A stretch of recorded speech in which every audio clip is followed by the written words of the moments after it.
I, 29F, dated a guy Joe, 30M, for 3 months before he left me to go back to his ex Kim, 30F.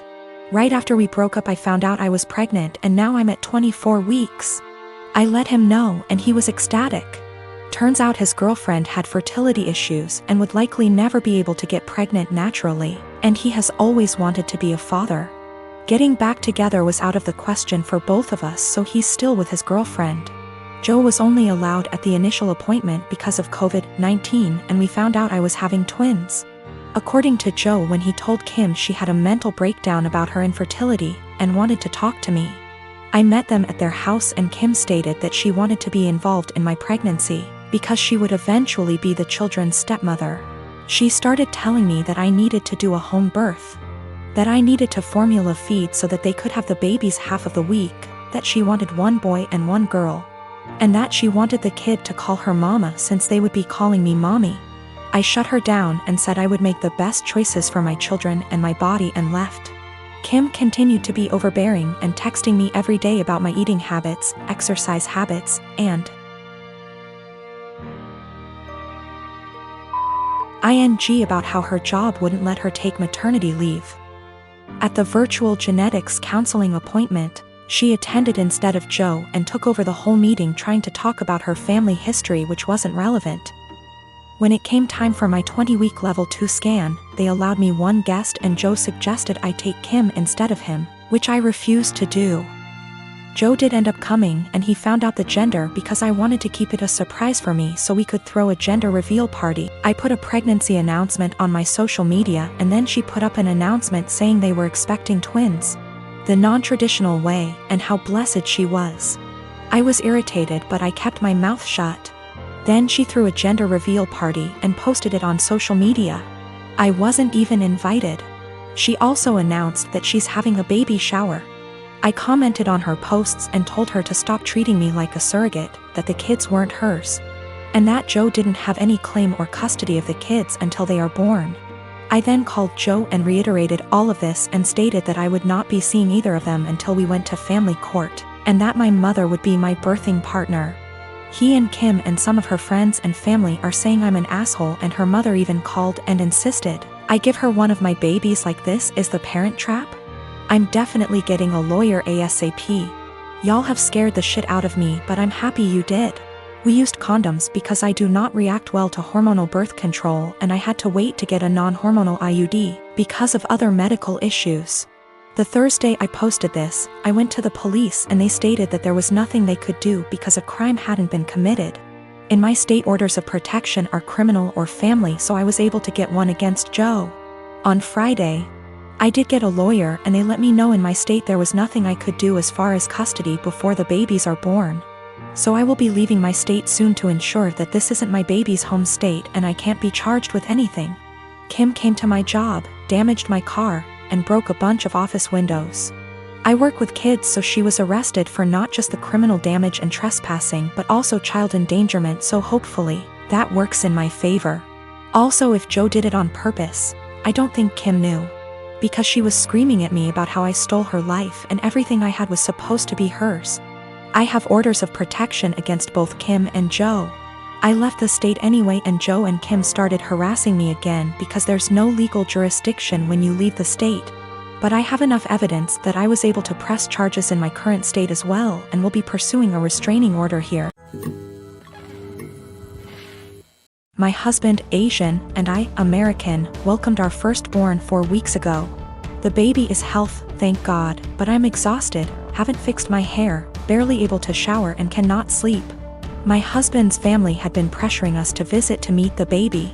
I tried to hold them off as much as I could, but yesterday, I was surprised to find them standing on the porch. Turns out hubby invited them for dinner. I was embarrassed and felt like I wasn't ready for visitors, judgmental ones at that, cause the house was a mess, y'all. Anyways, my husband sat with them while I fed my son. Then later I asked my husband if we should order takeout for dinner. He said no, because his parents would find this rude and unwelcoming. He suggested that I go inside the kitchen and prepare something, anything long as it's homemade. I said fine, then went and made some mac and cheese. The reason I prepared this meal is because of how easy it is. Once I served the family, my husband's mom looked at me and was appalled. I noticed something was wrong. She asked if I really found it appropriate to serve her and the family mac and cheese. I asked why not, and she went on a rant about how disrespectful this was and that I clearly have no experience in what is right and wrong when it comes to hosting. I said, "Excuse me? Who said I signed up to host an expected visit from them?" And she took it as in I didn't want them there. Her husband said they were just there to finally see the baby that I kept them from seeing for an entire month. That's a whole month of his life they'd missed out on. We had an argument and they decided to go home. My husband said that deciding to serve his family mac and cheese was more offensive than serving them nothing at all. I told him I was too exhausted to cook their traditional feasts, that I was forced to learn from his mom. He took offense and said that I was being mean and disrespectful towards not only his family but his culture. I went inside the bedroom to stay with my son. My husband stayed on the phone with his family for an hour, then kept giving me the cold shoulder, and refused to eat what I cook in support of his family. I understand how some guests might find it offensive, especially his family, but I was just trying to make a quick homemade meal like my husband wanted. I am a 36-year-old male. My wife passed away 2 years ago. I have an 11-year-old son named Sean. I'm doing okay with money. I have a stable income and support system. I have a friend named Kate. We've been together since we were kids. She's like a sister to me, although she tends to boss me around. She's introduced me to her female friends, hoping that I'll settle down again. I told her I have other priorities and I'm required to focus on Sean and his health. He's diabetes. Kate thinks there's something wrong with me, but not everyone's circumstance is the same. I started noticing a pattern in her behavior after she introduced me to a friend of hers. She'd tell me to leave Sean at home when we hang out and meet her friends. She'd tell me to take down any pictures that have my son and wife in it because ladies will assume that I'm a single dad or still married, and that'd limit my chances in dating. I told her to knock it off, and she said that she was looking out for my social life, saying I'm ruining it and exhausting myself. I stopped talking to her for days. Then I decided to let it go. She's been insisting on bringing her friend to visit me with other friends. I agreed to have them as guests. Kate suggested I take Sean to stay with a relative since it'll be adult dinner, but I refused. He was comfortable in his home and didn't want to go. Kate was at my place before her friends arrived. I checked on Sean and told him to tell me if he needed anything before he went to sleep. At 12:30, while I was sitting and just starting to chat with Kate's friend, while Kate kept blinking at me with a smirk on her face, I got a text message from Sean telling me he wanted to use the bathroom, but the door handle was stuck and he couldn't open the door. I went upstairs to check. Kate followed me. I found that the door was actually locked. I was confused. I asked Sean and he said he didn't lock it. I started looking for the key. That's when Kate quietly handed it to me, saying she took it. I was stunned. I opened the door for Sean, then I asked her why she locked the door. She said that lied to her friend about me not having kids and didn't want her to see Sean. She said it was no big deal since he was sleeping, but I was furious. I started yelling at her as she kept shushing me. Everyone started leaving after I yelled at Kate and cussed her out for doing this. She blew up after her friend left and said I was an idiot because most people don't mention kids until after months into dating, and that I didn't deserve her help to move on when she thought I was a decent, sane person. I called her stupid and told her to get out of my house. She told me to wallow in my misery and left. Then her friends kept blaming me for making a scene and treating Kate like that, especially since she cooked dinner and helped a lot. 2 years ago, my house burnt to the ground after being struck by lightning.